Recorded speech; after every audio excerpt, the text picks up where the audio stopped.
Pirmā saskarsme Pētera Brūvera bija caur Ingu Ulmanu, kurš man aicināja tur brīnumskapim kaut ko uzrakstīt, kaut kādus scenārijus, kaut kādiem televīzijas raidījumiem, un tad tā pamazām es skatos, jā, tur kaut kas tajās bērnu dziesmiņās, kaut kas tajos tekstos varbūt ir. Un tad vienu dienu es vispār tā daru, ka es eju uz bibliotēku un ņemu tur latviešu dzejas krājumus, jo ir daudz to pazīstamo cilvēku, kur kaut ko raksta. Un tad ir neērti, ka tu neesi lasījis, ko viņš raksta.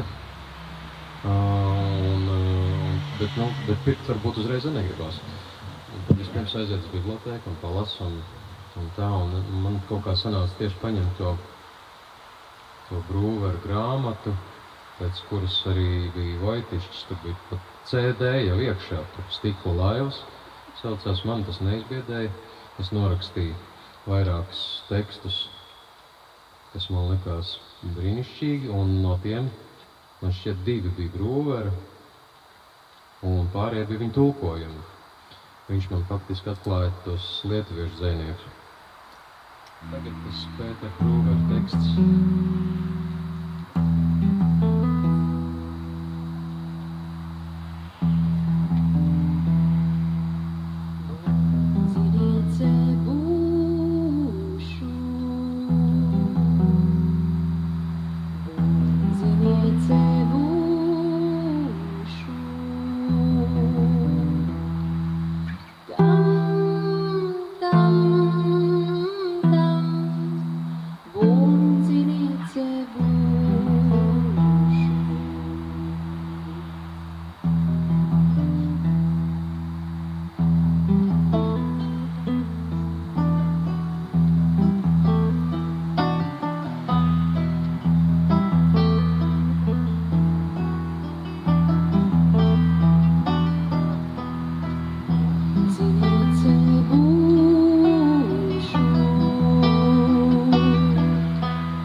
Kamēr nos ir mosi